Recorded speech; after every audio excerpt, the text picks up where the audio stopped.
Welcome to Wellness Made Easy with Wendy and Kirsten. Hi, I'm Wendy. After I graduated with my master's in wellness management, I started my own company, T2 Coaching, Health, Fitness, and Sport. And I'm Kirsten, an athlete, vegan, life coach, and girl mom, running a business focused on helping others create a life they love. We are here to explore all things wellness to help you become the person you've always wanted to be.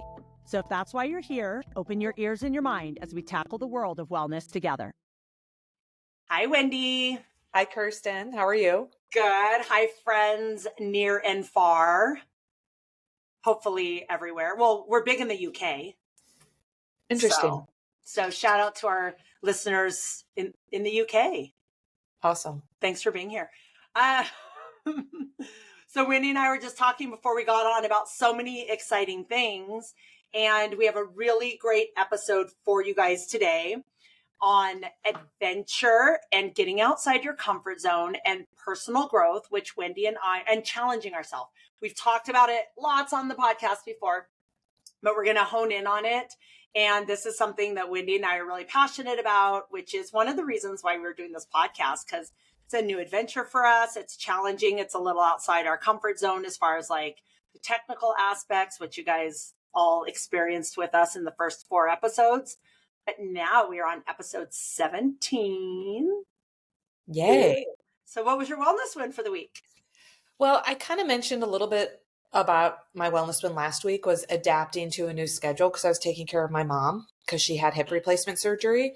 And sometimes again, that's getting out of your comforts. Getting out of my comfort zone is when I do have that schedule change, because I stayed at her house for a week. So I wasn't home to take care of the things that need to be taken care of at home. I wasn't with my husband, and my training volume was less and my work schedule was just different. So, just everything is just different. Right. And at the same time, I really enjoyed spending time with her. And it always reminds me, even though she lives so close, like we helped her move, so she's closer to me. She's, a half a mile from where I coach the kids at Lifetime. I just need to spend more time with her.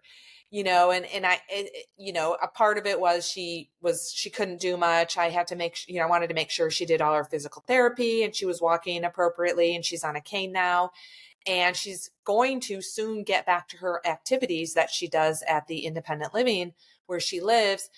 And I just know I just can easily make time for her by stopping by before I go coach the kids and just hanging out with mom time. It did bring back memories because I hung out with her a lot when I was recovering from my patella surgery 2 years ago. And that was not necessarily a horrible time because we grew closer together. So definitely a wellness win to kind of get through those first 2 weeks. And now I'm back home, but I still see her 2 or 3 times a week. I take her to physical therapy, and then I hang out with her before or after, because then I just go coach the kids. It's very convenient. But kind of getting past those 2 weeks of more intensive schedule change. And now I'm kind of back to my normal reality of life. And at the same time, I'm excited to continue to spend more time with her than I was before. Yeah. It's funny because in 2017, one of my goals when I was doing my New Year's resolutions, it was to spend more time with my mom. And I've always lived, not always, because I've moved around a little bit, but for the most part, I've lived pretty close to my mom. So this is 2017. And that was one of my New Year's resolutions, was to spend more time with my mom. And I wasn't specific about it. I just said that. And then I found out I was pregnant. And then the next year I had my daughter, and my mom came over in the beginning, like almost every day, just to like give me a nap or to let me go for a walk or to hang out. And I was like, oh, be careful what you wish for. Yeah, we got a lot more time together. That's good though. It's good you had that help, especially in the beginning. Oh my gosh. I am so grateful. I know a lot of people who don't live near family and don't have a big support system and have a baby, and that I can't even imagine. It's not even exaggerating when I say, like, I have no idea, like, what my mental health would be like if I didn't have my mom, because it was pretty low anyway. And if I didn't have that, it would have been like below low. So my wellness win for the week, it revolves around my sleep, which we've talked about before is very important.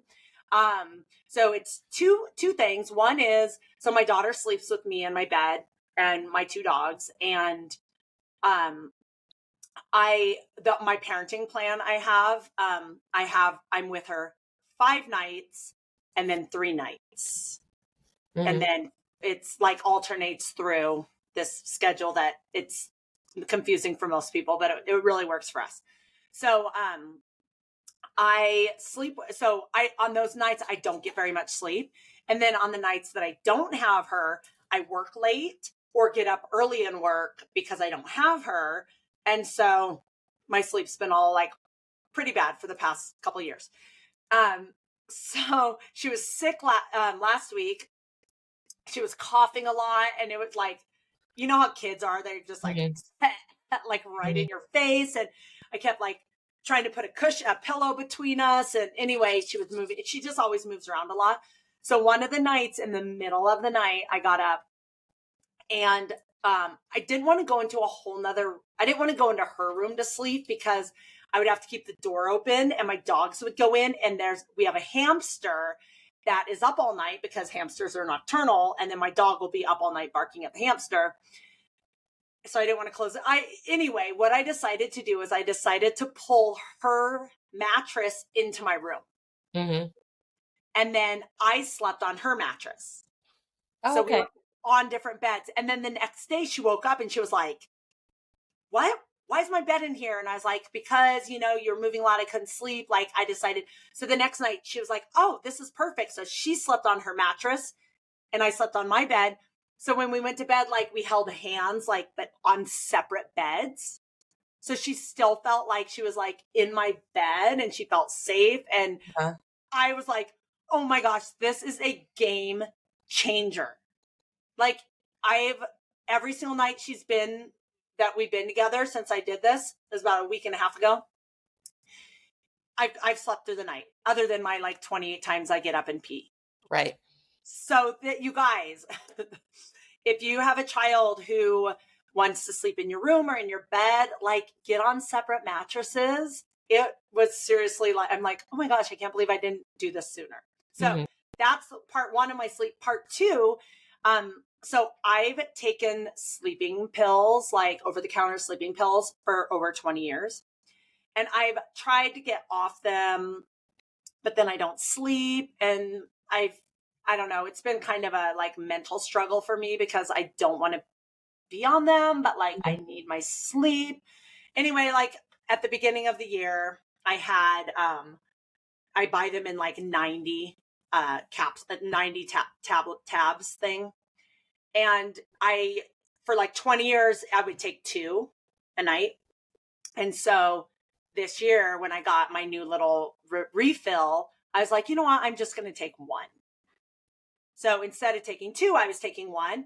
And then I decided when it ran out, I would stop taking them no matter Mm-hmm. what, even if like I didn't sleep ever again. So it's been 1 week. It's been 1 week. It was last Thursday. I ran out and I was like, oh, I'm not going to take them. So I haven't taken one for a week, and my sleep's not great, but it wasn't great before. I'm surviving. I'm just proud of myself because I really like love sleep. Well, I think for me, setting a goal or challenge, what we're Mm-hmm. going to talk about in more detail, and accomplishing it is very gratifying. At least it is for me. So, just on the topic of setting a challenge, my friend Ann and we meet every Thursday. I usually do meet a little earlier and do my run, and then we run together, and then we bike together. And I knew her bike had some issues, so she wasn't going to bike today, and she was just going to run, and then she wanted to go for a walk later. And I'm kind of like, okay, but this is my plan. I still want to be able to accomplish what I set out to accomplish from a Right. training perspective. And I said, okay, even if our run, and then she wanted to walk, because we run separate paces, but we ended up stopping, and instead of riding together, she wanted to go for a walk. I'm like, that's great, because I need my Ann time. She needs her Wendy time. And then we finished in time for me to still do. Usually we ride 2 repeats up Kennesaw Mountain, but I really wanted to challenge myself and get in 4 and get over the hump. We usually alternate 2 to 3. And I'm like, I want to get over this hump and do 4. And even though I felt like I was ready to be done at 3, I'm like, no, you told yourself you wanted to do 4. And the thought of leaving, because I had time, I had plenty of time before my appointment. And I'm like, the thought of not doing 4 when I set out to do 4 felt worse than stopping early. And again, it's like finishing a race. The thought, think about if you quit or end your race early for whatever reason, knowing you can continue, waking up the next morning, having that thought, even in the moment, you're like, the best thing for me is to go home and go to my bed. I've had those moments. You always want to think about the next morning. How will you feel knowing you could have finished slower, but you chose not to? You're going to feel worse no matter what, I think, Right. no matter what. So kudos for stopping. Give yourself, praise, but you may find something different. Maybe you need to go to the doctor and get a doctor prescribed medication that you feel better about taking rather than an over the counter sleeping pill. Yeah. So yeah, and that does it. It's a great reminder that it was like, okay, I have 90 of these left. I'm going to take one a day. So in 90 days, I'm going to stop. And Yeah. Wendy and I are actually this is why we want to talk about it. We're both really good at finding a way to challenge ourselves enough so that it's gratifying, but not too much that we're not going to do it. Okay, so let's continue this topic. Yeah. There is a point in my life, and it ended 2 years ago when I broke my patella, that I was setting out too many challenges for myself. We've talked about FOMO in a podcast. I had FOMO. I wanted to do all these challenging races because I was into ultra running. And I had my own personal Training Peaks account. I had all my races laid out in 2023. And I look back at that and I'm like, that was so not realistic or achievable. So going back to the SMART goal, specific, measurable, attainable, realistic, time bound, something like that. And I would get caught up in, we initially 15 years ago, we started our 100 on Christmas Eve. And then we added a New Year's Eve challenge of every year we would, build up, and we ended up building up to 23,000. And that's when I said, no, I'm not doing any more than this. This is the end of this challenge. I have to retire this challenge because it's getting to be not fun. It was more like 5 hours long. Yeah. It was just beginning to be super stressful. And then, we early on, we had the marathon treadmill challenge, and then we added a 4th of July track marathon challenge, and then a Mother's Day step mill challenge. So we started adding all this stuff. Back then it was fun because it was a challenge. But then I realized, it's not really as challenging anymore because we've done it, been there, done it. How do we end it? How can I allow myself to say, no, I'm not going to do this anymore? And when I broke my patella, that was forced rest before a race. It was forced me to say, well, I can't even walk. How can I do all these challenges? So all the challenges except the swimming ones had to end due to the break. And then I said, when they ended, I'm like, okay, it's like breaking a streak. You did the streak, you broke the streak. You get to decide if you want to continue and start a new streak or continue with those challenges. And I decided no, because preparing for a race like a 50K, 50 mile, 100 mile, that's my new challenges now. I don't need to be doing all these marathon challenges that I used to do because my why has changed. Right. But again, it was a learning opportunity. It was a learning experience. So again, I can overdo it, but I reel myself in and I catch myself. So I want to give another example, because I was with my friend Anne. I set a goal in December. It wasn't a goal. It was just a thought. Oh, I want to run a 50K every month in 2025. What was I thinking? No, I don't, but when I did a 50K in November, didn't do one in December, didn't do where I can't remember if I did one in no, it didn't do one in January, did one in February. And then I'm like, okay, I don't have to do that. Like, that was just a thought, but I don't really want to do a 50K every month. Just like she wanted to do this certain ride in the Georgia mountains every month. The battle is finding a race that fits into your schedule to do. I could have done a 50K by myself, but that's not what I wanted to do. And for us, it's finding a time with weather that we could go to the Northern Georgia mountains and do our group ride every month. We were limited due to weather the past few months. So we talked about that today is, well, it's okay. We set out this goal. It was an attainable goal. It was a challenging goal. And due to life, we couldn't achieve the challenge. So let's forget about it, but let's still challenge ourselves in different ways. Right. And we kind of mentioned this last week on the podcast as well. Like, are we stopping our streak or stopping our challenge or changing our goal because we don't think we can do it, because we are making an excuse, because we're lazy, because or is it because our values have changed and our goals have changed? And there's a difference. And I think that the more you get to know yourself, you're going to know,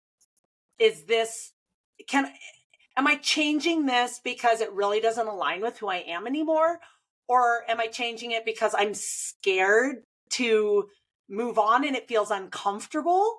Those are two different reasons to, like, if you're just feeling a little nervous or uncomfortable, maybe push through if it's a challenge or a big goal or a streak or something like that. But if you're like, this doesn't align with who I am anymore. Like, for example, when you started doing the Georgia Peach 10K, whatever it's called, Mm-hmm. isn't it on 4th of July? Yeah. Or like that The weekend? Peachtree Road Race. Yeah, Yeah. the Peachtree Road Race. That was several years ago where you started wanting to do well in that. Well, we can't do our track marathon the day before your Georgia Peach race Right. if you want to like crush your 10K. Right. And so and I remember you said that to me, it was several years ago. You're like, I might do the track marathon after because I really want to do well at this race. And then you weren't even doing marathon. Like, it just turned into a non-issue, not a goal anymore because your values changed. And that was an easy one to stop. Now, going back to our swim challenge on New Year's Eve, when we did that the year where it was 22,000, you did it on New Year's Eve. I was also doing another challenge for myself, a bike challenge. And so I wanted to I was more motivated to finish my bike challenge than I was to do that swim on New Year's Eve. And then overnight, I'm like, oh, I kind of want to do it. Like I felt kind of bad, guilty, but not really. I really wanted to do it. So what happened? I woke up New Year's Day, Mm-hmm.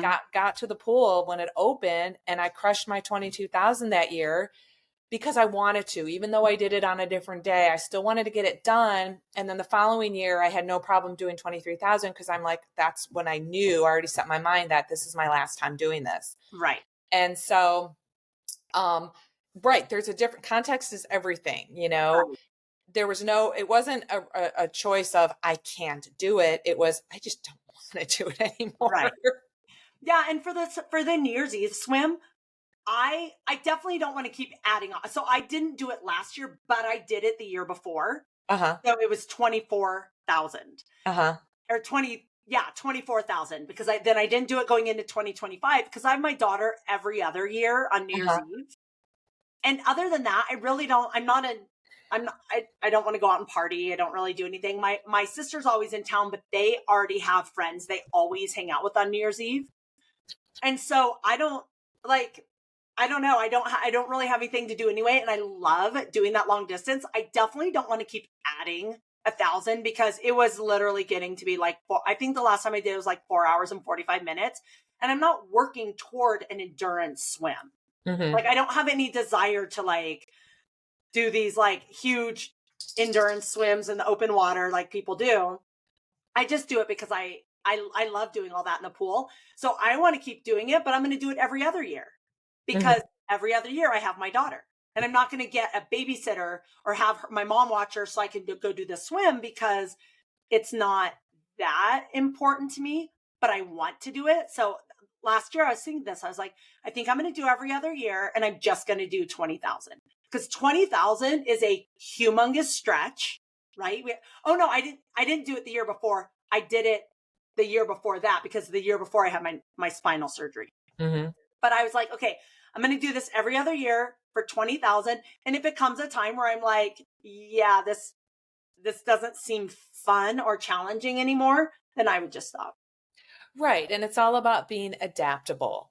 Mhm. And I know we keep giving examples of getting out of your comfort zone from a physical standpoint, but it does apply to all the pillars of wellness, like stress, Some days something may trigger you and you're feeling that stressed out, anxiety, overwhelmed feeling until something bigger comes around that challenges you, stresses you out more, creates more anxiety.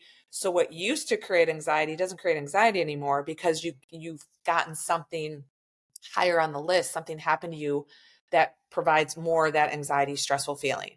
So not that I want you to get challenged and overwhelmed and get stressed and anxiety, but that's just part of life and that's just what's going to happen. And any situation that gets you out of your comfort zone, whether it's in a relationship that you're going through or stress or, your own personal sleep hygiene, face, teeth hygiene, Right. anything gets you out of your discomfort zone.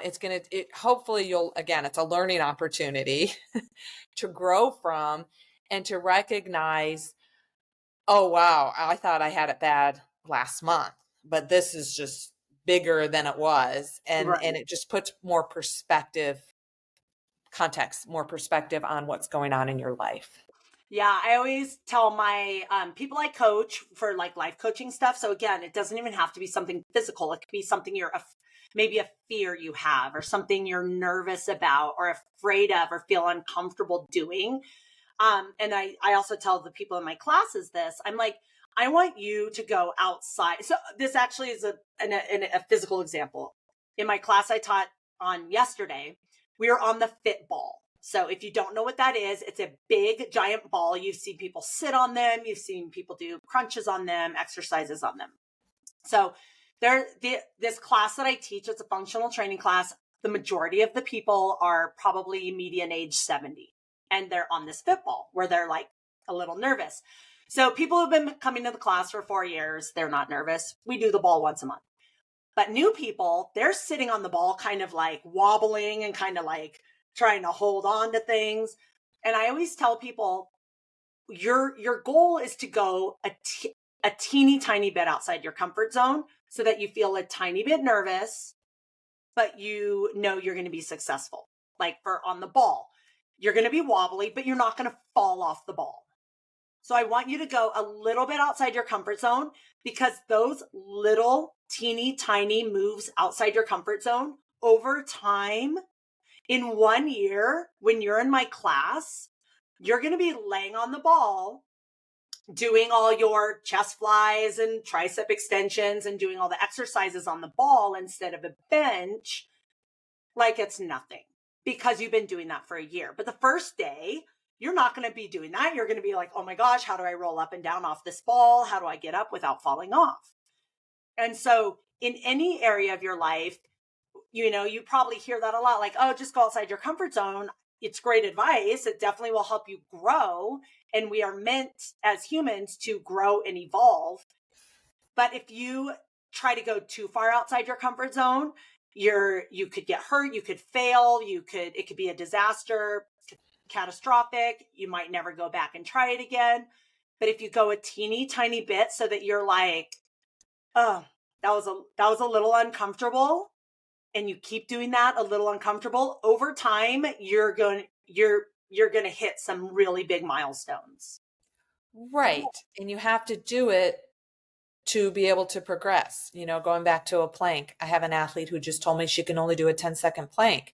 I'm like, eventually that 10-second plank is going to evolve into a 15-second plank, into a 20-second plank, etc.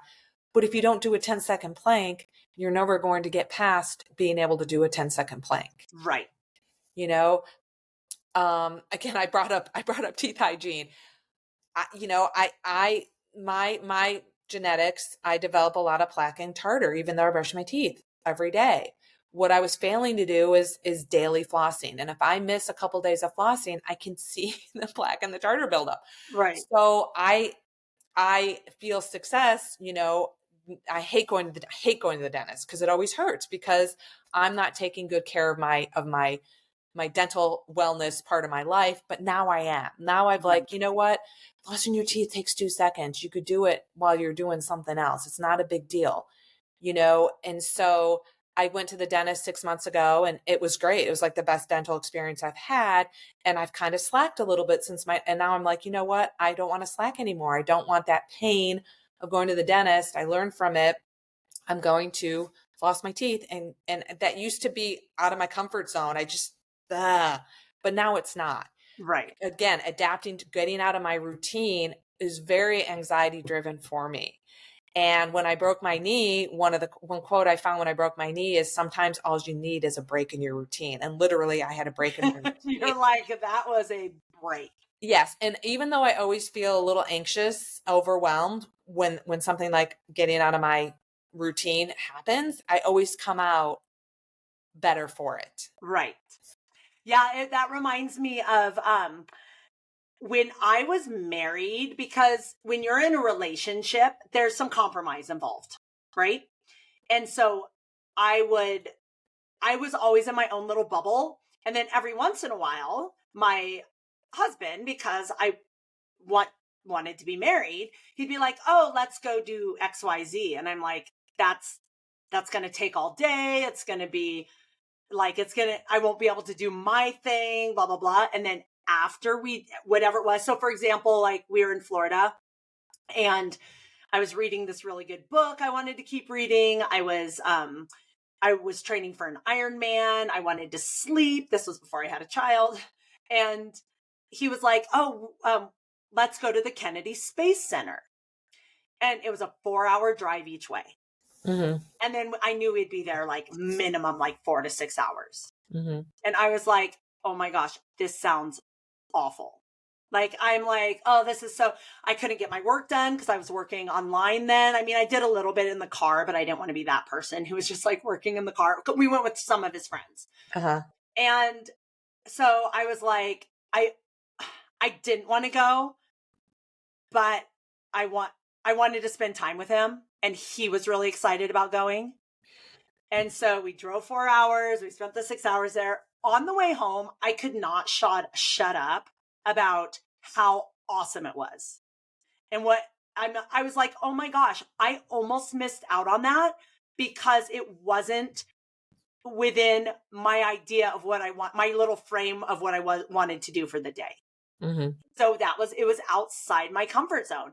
And I went and it was phenomenal and it was amazing. And I was like, I almost missed out on that. And I feel like I do that a lot where I don't want to do something, but I have a 6-year-old. She wants to go do something. So of course I'm going to go do it with her. And then I was like, "Okay, this was really fun. I'm really glad I went." And it was a great experience.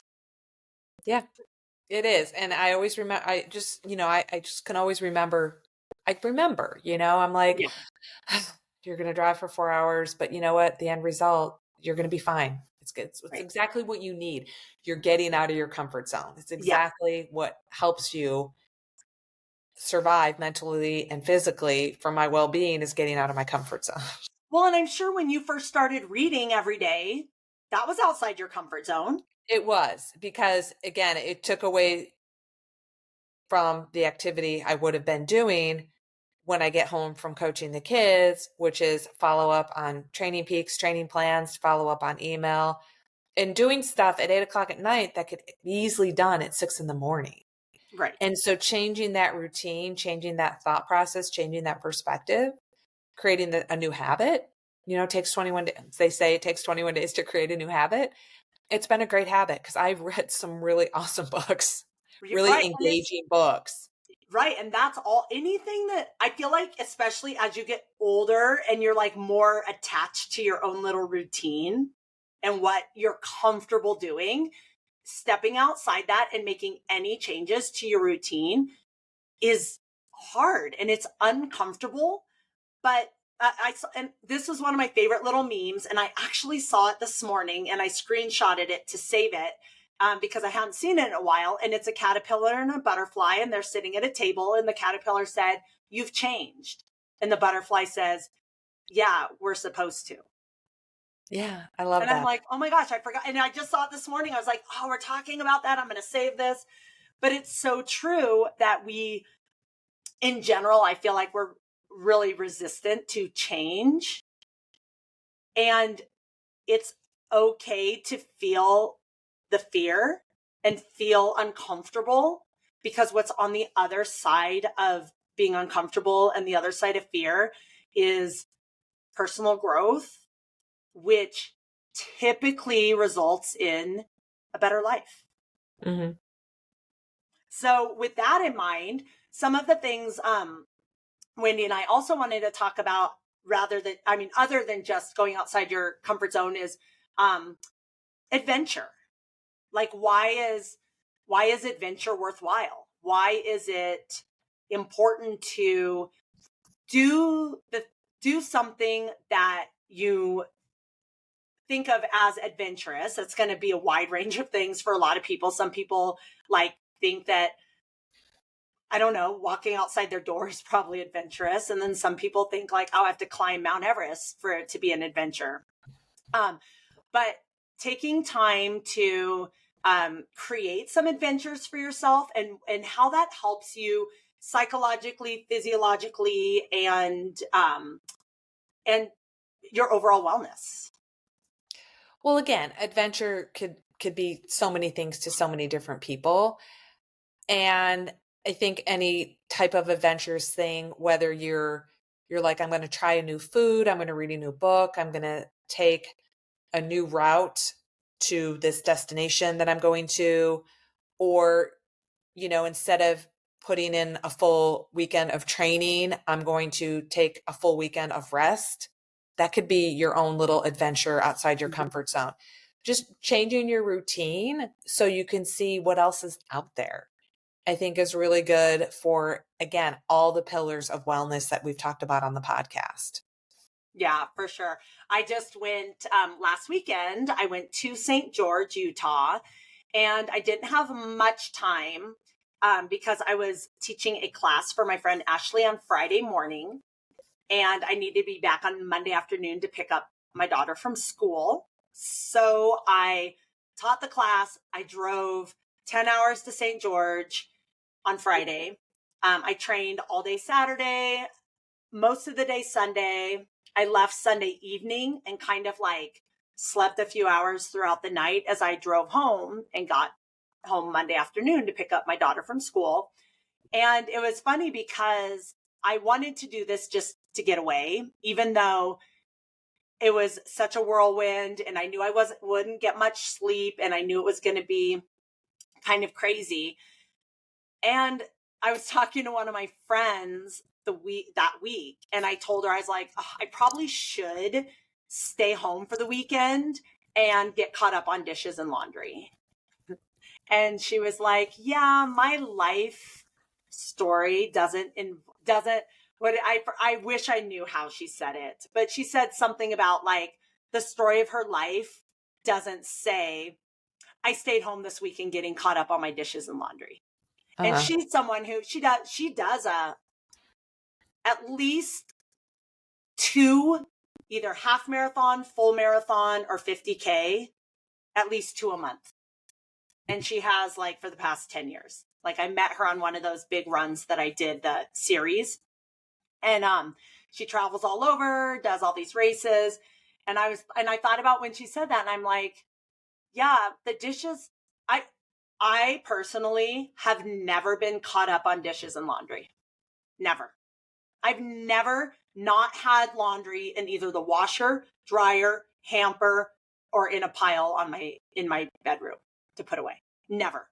So if I would have stayed home all weekend and got caught up on dishes and laundry and saved a few dollars, like I didn't spend any money. I brought all my food and I just spent money on gas. I stayed with a friend.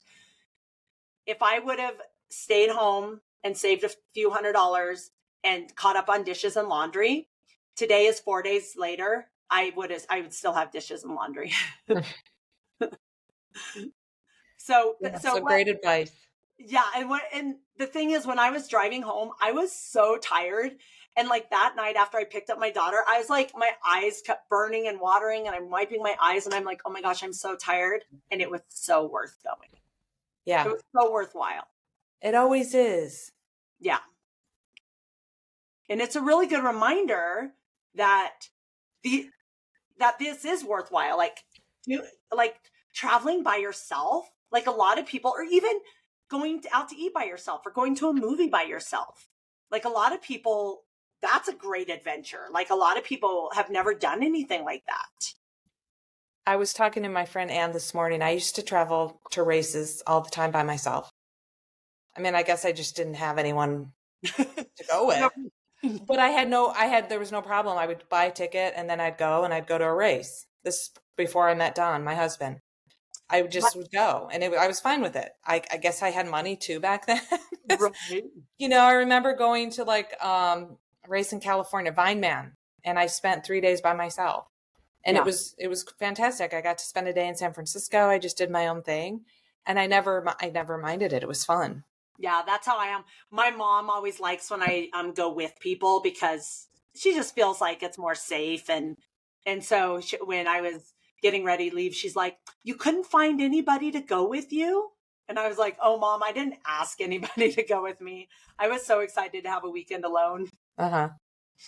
So what are some of the things that um you have noticed with yourself and your clients and just people around you, friends, family, that have going outside their comfort zone, that personal growth, like how it's helped them um, evolve and have lived their life more in alignment with what they want?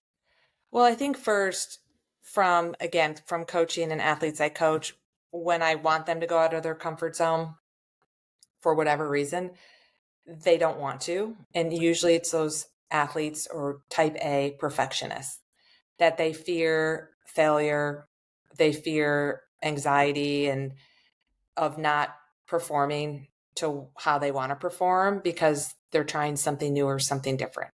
Right. Maybe it's someone who's really used to running and riding indoors and the weather starts to get nice and you try to encourage them get outside and they're scared of something. And even if they go with friends, so like if you're scared of riding or running alone, go with a friend, that's no problem. But they get really comfortable with the having their fueling, their hydration, the bathroom, everything's inside, easy access to stuff. But then once they end up going out, there's a whole new world out there. They're like, oh my God, the ride went by so much faster. I got some fresh air. I got some vitamin D from the sun. I was able to ride up these hills a lot easier than I used to because I spent so much time training indoors. That got me stronger to ride outdoors. And so once you overcome that fear, and remember, we talked about fear of failure, what failure, the acronym is first attempt in learning under realistic expectations. Again, keep that perspective in mind of what a failure really is. It's Right. an opportunity to grow and learn. And Right. so that's what happens to myself and, athletes I coach is it's an opportunity for them to grow and learn. Right.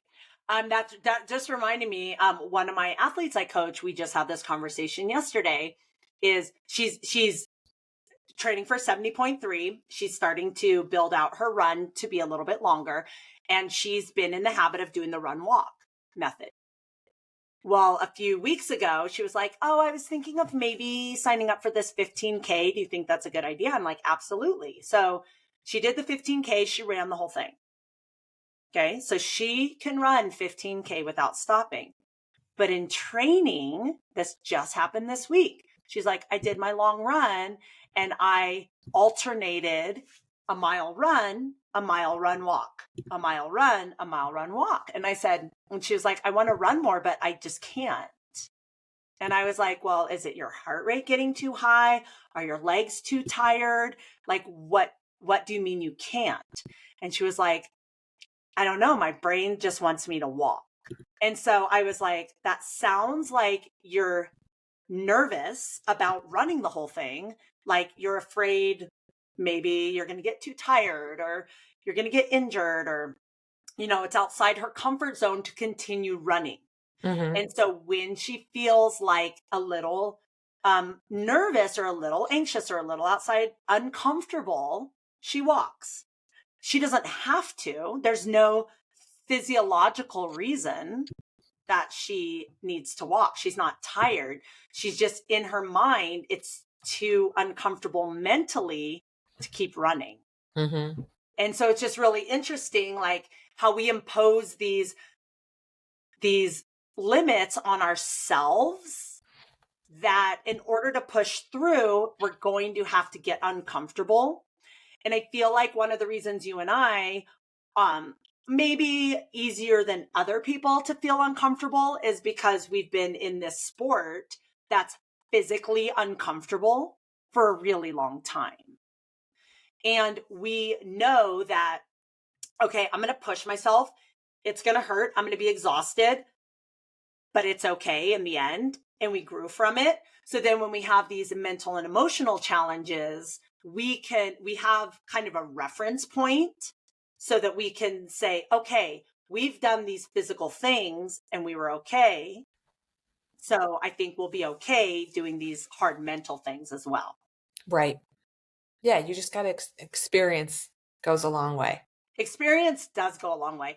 And another thing I wanted to mention, because I know Wendy and I, we're always like, oh, we're going to talk about all the areas of wellness. And then we're like, triathlon, because athlete like sport, because that's what we both are pretty immersed in our professional and our personal lives. But I know in my marriage, I was married for 21 years and we were very, very comfortable together.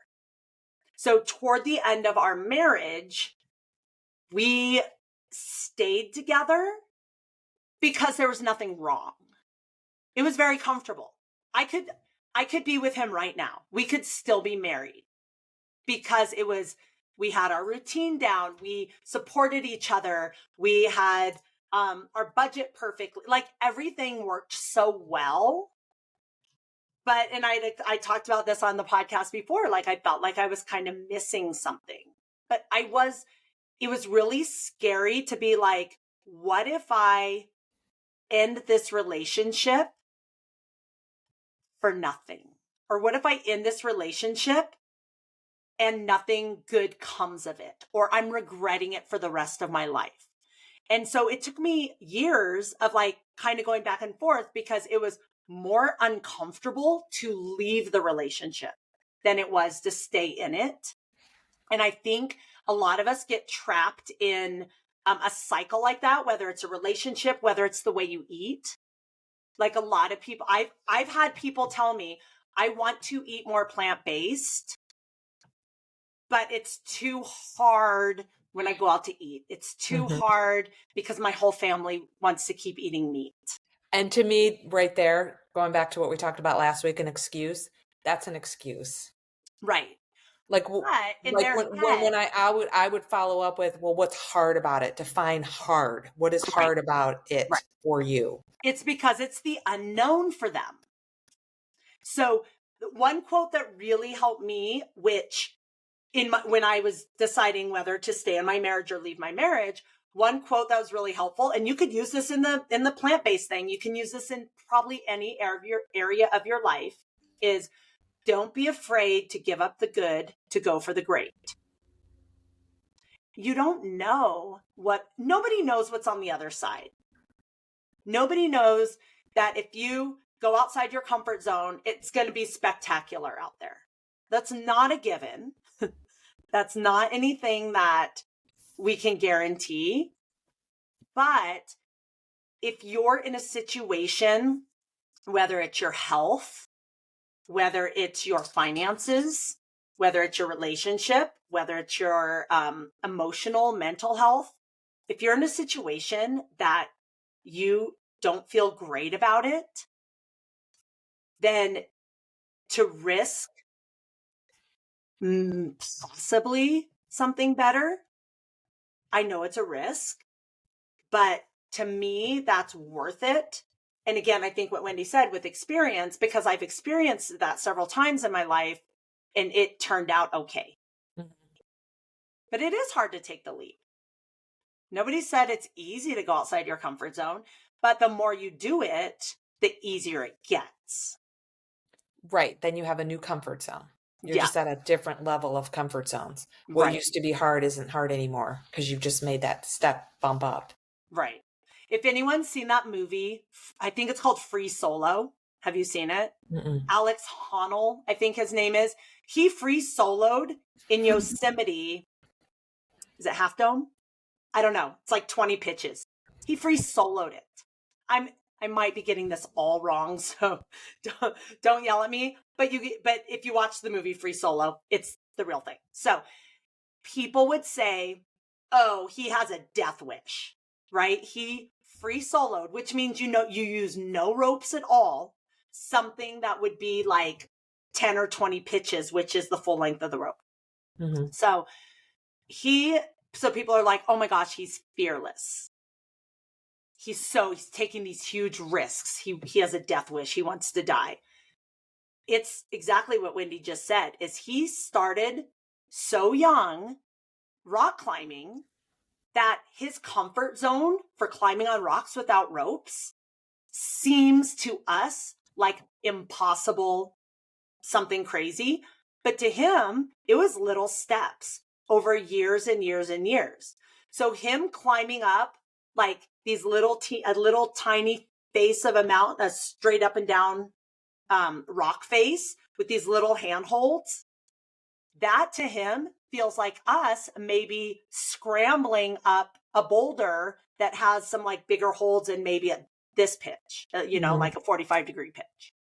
So because he's done it over and over and over and over. So his comfort zone is just huge compared to the average person. Mm-hmm. He's not a death wish, crazy risk taker. Right. So was there anything else you wanted to add?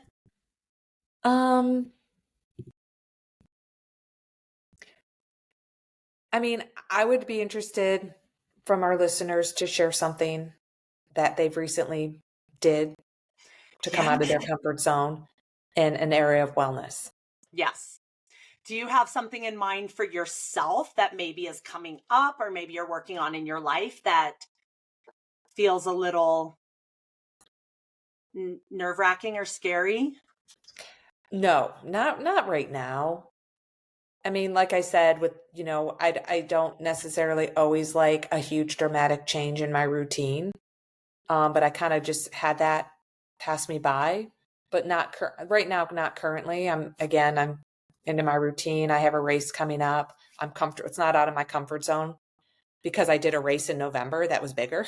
Right. The race in November was out of my comfort zone. This is a little bit lesser scale than the race I did in November. So I'm a lot more confident because I did this race in November as I tackle this race next week. Awesome.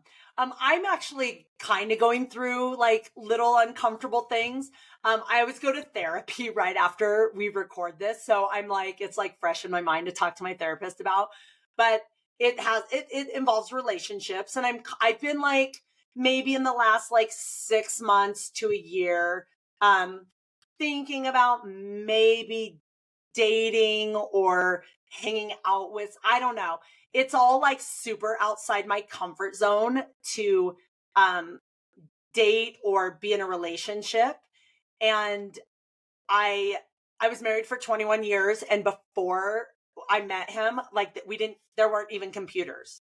Like there wasn't like online dating. You didn't meet people that way. And I don't really like do a lot to meet people.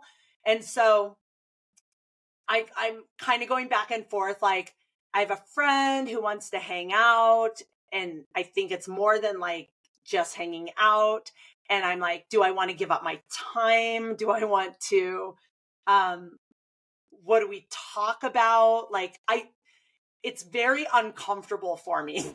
Mm-hmm. And I'm not someone, I've always been in like long-term relationships. So like, I don't know, starting like meeting somebody and like getting to know them is super, super outside my comfort zone. So it doesn't all have to, we're not all dealing with sports comfort zones. It's definitely something that like I've been like kind of toying back and forth with the last like probably year, because Cora's dad and my daughter's dad and I have been apart since 2020. Mm-hmm. So it's been 5 years. So when you don't, like, it's very, the thought of like having conversations with people I don't know seems really uncomfortable. You know what? You do it, you I leave, you know. experience it, and you decide if you want to do it again.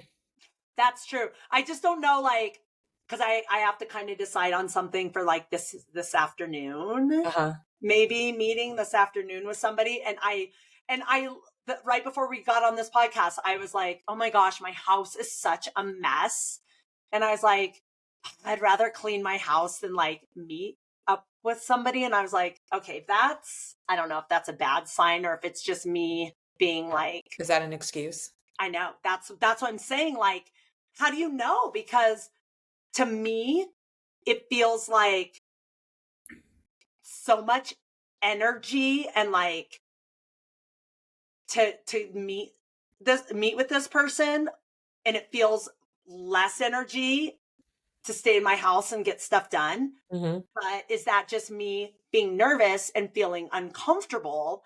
Or is that like listen to your gut and just stay home and clean the house? I'm going to let you talk to your therapist about that because we don't need to take up another hour because I have a lot of comments about that, but you don't need to take up another hour. You're like, I have a lot to say about that, Kirsten. Okay, I'll talk to her about it. We'll see what happens. Do you have a listener question? Yeah, you go first because I have to find mine. I have a Okay. few, but I took them in my notes, but I forgot to pull them up. Okay. So my listener question is right along the lines of something Wendy and I were talking about earlier before we started the podcast. So I'm excited to share it. And I don't have the exact verbiage, but what he was wondering is if this was the what he asked me. He said, how do I find time to get all my workouts in? And my answer is the same exact answer, how we all will find time to do what's important to us or to do anything in our lives. And the answer is we won't. We will not find time. There's no magical time that's going to appear that you can get all this extra stuff done. You have to make the time for what's important to you. And if you're adding something into your busy life, you need to remove something else or at least rearrange some things. So it's, if it's important to you, and Wendy and I both train our athletes in the amount of time they have available. So this athlete, he told me in the beginning how much time realistically he could train each week.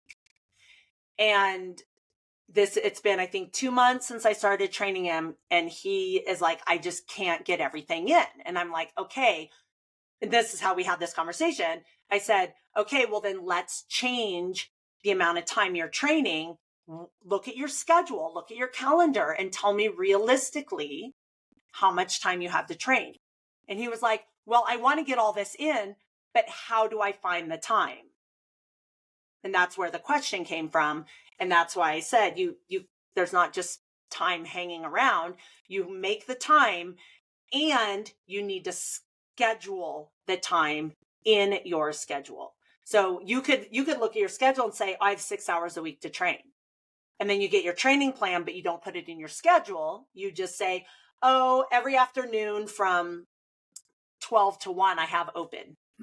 So I'll just train then. Well, the first afternoon comes and you have a meeting, or you forgot you had to run to the dentist, or like whatever happened. Then all of a sudden there's one less day. Oh, but I still have 6 more days, 6 more hours. Am I training 6 hours? Something else is always going to happen. So you get your training plan, or you get your schedule of whatever is important to you. And the first thing you do is you put it in your calendar and make sure it fits. And if it doesn't fit, you rearrange. And if you can't rearrange, you have to take something out to make the time for what's important to you. It was a good question. Yeah, it was a really good question, because I think it pertains to every area of life. Yeah, that was a great answer. So I have a couple, but I want to talk about this one. Hey, Wendy, I'm currently dealing with an Achilles issues that's preventing me from running. and I have a 70.3 in 16 weeks.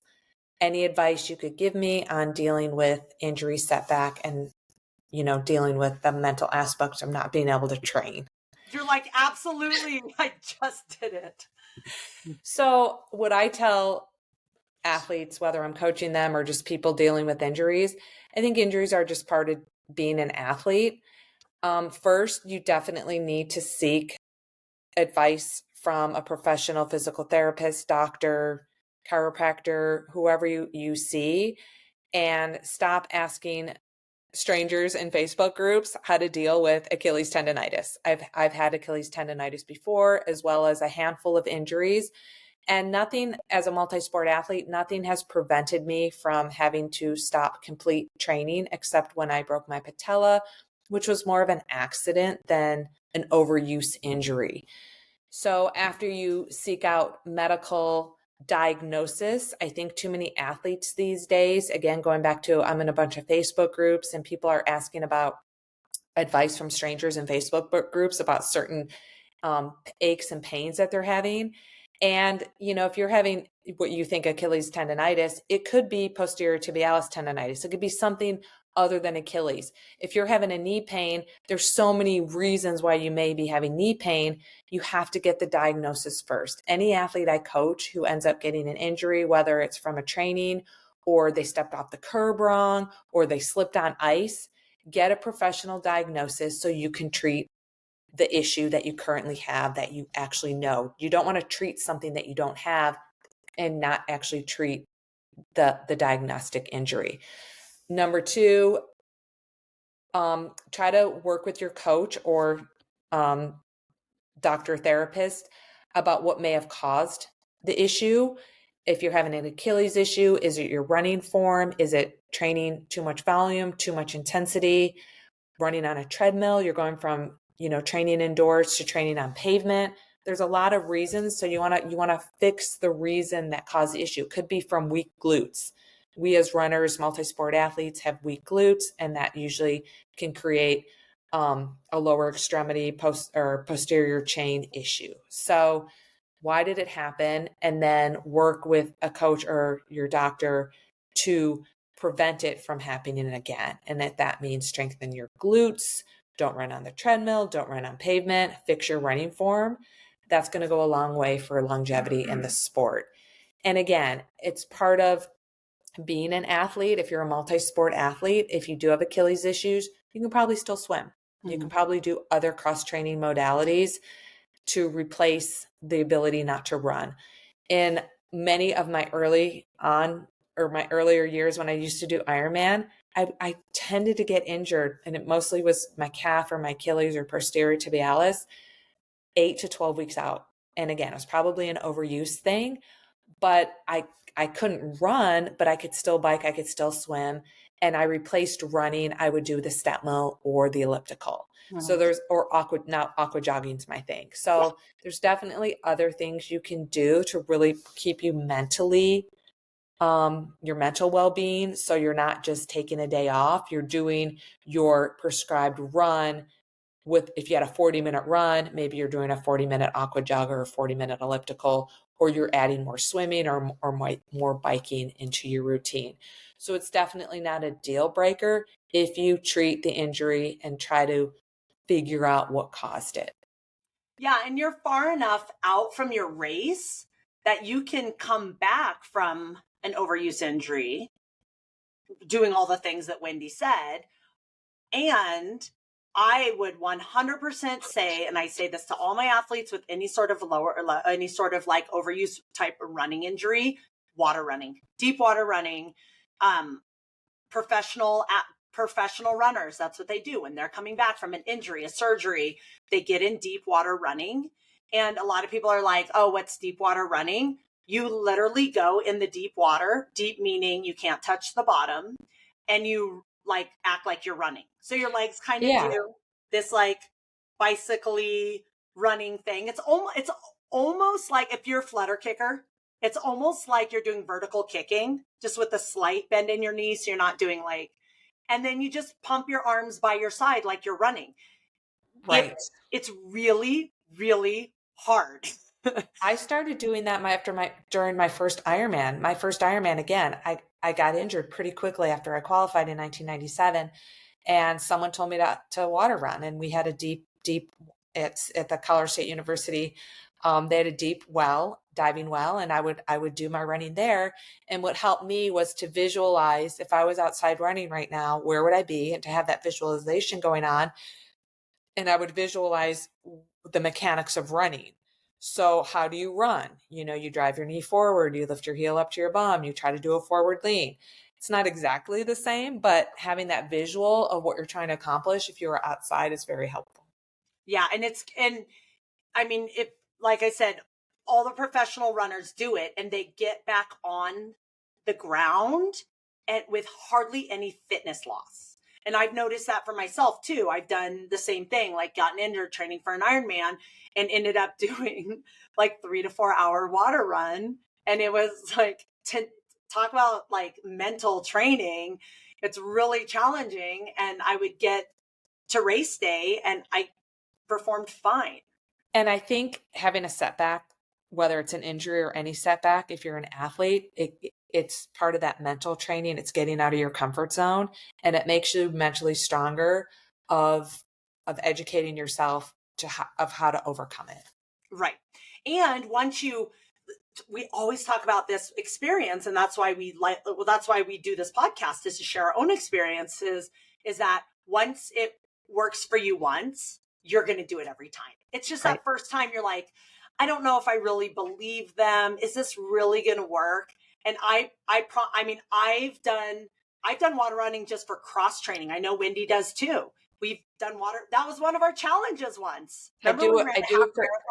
We did. I visited Colorado. We did a long aqua jog, but again, I do it for injury prevention now because it just is really good recovery for my legs and my hips and hamstrings and quads, and everything just feels really good about it. Yeah. And it's non-impact. It works every single muscle, including your core in your body, and your heart rate is going to be cranked. Like I do intervals. Like I'll do like 30 seconds high knees, 30 seconds butt kickers, 30 second sprint, and then like a minute of like easy something, like treading water, because I can't keep up water running form when you're going hard for too long, because it's going to crank your heart rate. Right. Which is what you want when in running training, because typically running is the activity that gets your heart rate up the highest in triathlon. So great questions, you guys. Keep them coming. We love your questions, and we love to know what you guys want to talk about so that we can make it most beneficial for you guys. And Wendy, what are you most excited about coming up? I have my spring race that I'm training for. It's a 50K, 8,000 feet of elevation gain and loss. It's at Fort Mountain State Park. So I'm excited to that's my spring, a race for the spring. And then I'll take a break from the ultra running. I'll still do trail runs, but I won't really do many more longer events until the fall, because I really want to work on my speed. And so I want to work on road speed for the Peachtree 10K July 4th.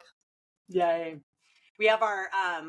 I'm most excited. We have our swim team tryouts this weekend for the summer swim team that I run.